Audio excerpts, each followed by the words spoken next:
It didn't happen overnight, but now it ticks, louder with every second. America's debt isn't just a number, it's a time bomb buried beneath the foundation of the greatest nation on earth. Welcome to Timeless America, where we don't just talk about the past, we bring it roaring back to life. This channel dives into the stories, the struggles, and the heroes who shaped the United States. If you're passionate about history, truth, and the fate of this incredible nation, you're in the right place. Please take a second to like this video, subscribe to our channel, and ring the notification bell so you never miss a journey into the soul of America. Now let's begin one of the most urgent stories of our time. America in debt, the trillion-dollar time bomb.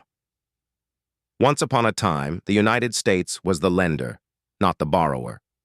The world came to America for help, for aid, for leadership, for strength.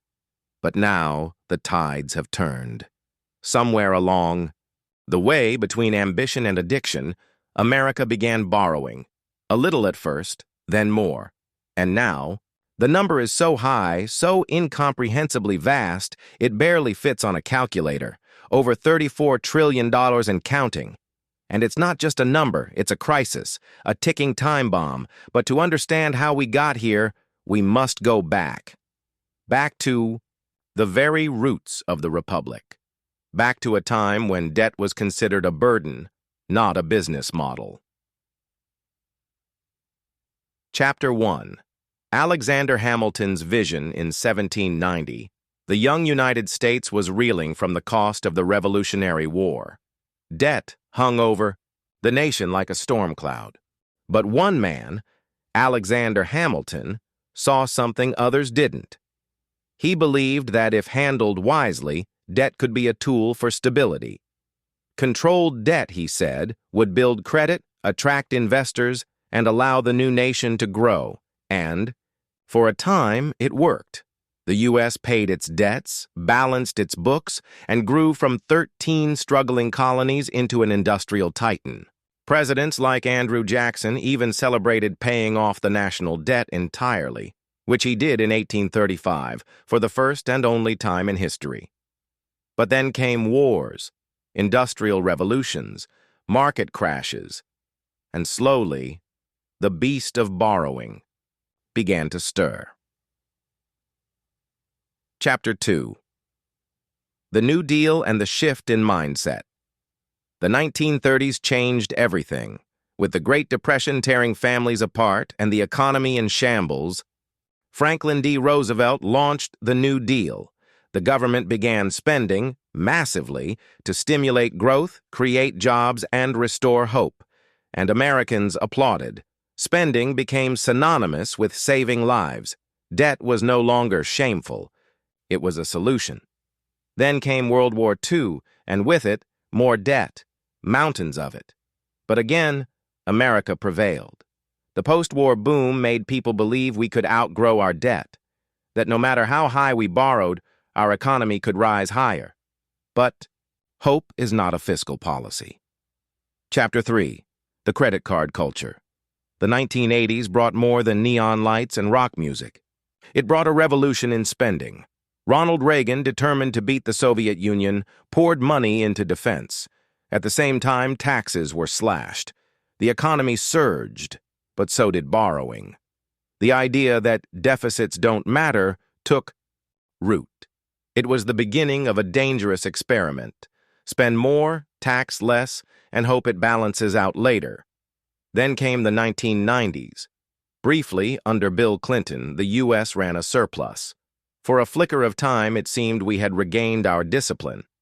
But it didn't last. Chapter 4. War, Crisis, and Collapse. The new millennium shattered illusions. 11 changed everything.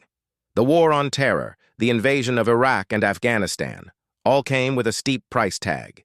Trillions were borrowed, and just as the smoke cleared, 2008 hit, the worst financial crash since the Great Depression. To save the system, the government spent again. Bailouts, stimulus, emergency programs. The Federal Reserve slashed interest rates, printed money, and expanded its balance sheet.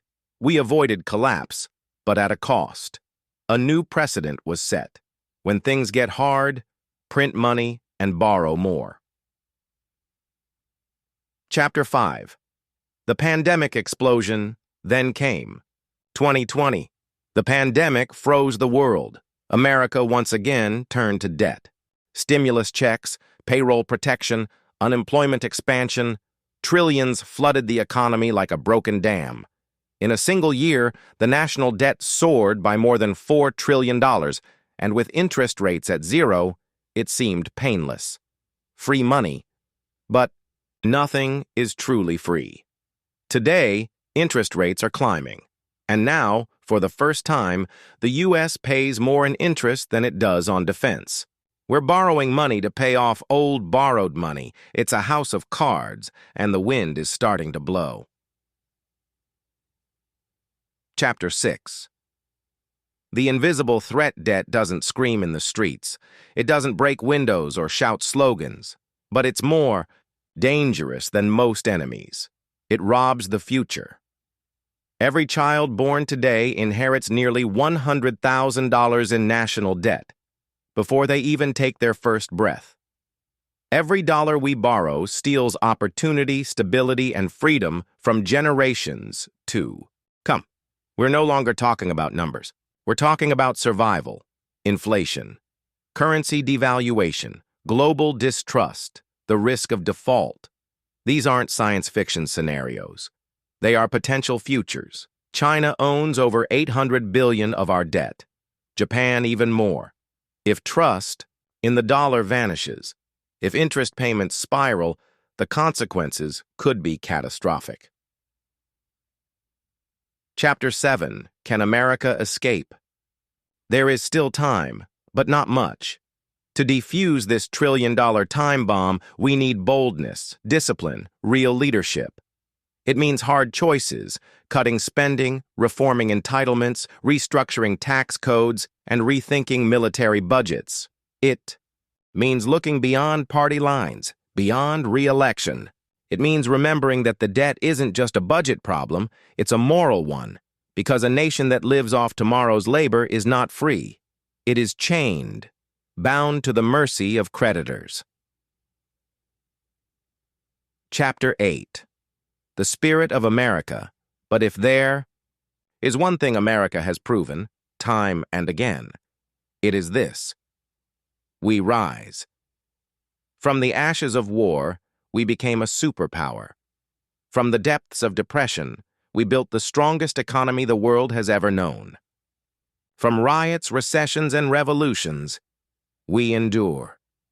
The spirit of America is not found in Wall Street figures or D.C. budgets. It's in the hearts of its people. It's in the small business owner who refuses to give up, the farmer working double shifts, the mother saving every penny, the student dreaming bigger than their paycheck, the veterans, the workers, the dreamers. They are America. They deserve a future not bound by debt. They deserve a government that protects, not plunders. They deserve a system that serves them, not enslaves them to interest. Conclusion. The final warning. We are living on borrowed time. The trillion-dollar clock is ticking, and every second we wait, the explosion draws nearer.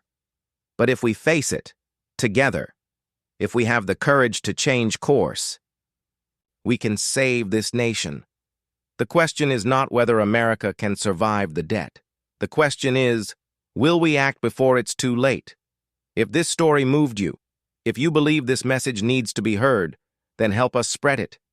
Hit that like button, share this video with someone who cares about America. Subscribe to Timeless America for more powerful, emotional, and eye-opening stories that reveal the truth behind the headlines. This is more than history. This is a call to awaken the heart of a nation, because America is not just in debt. It's at a crossroads, and its fate belongs to us.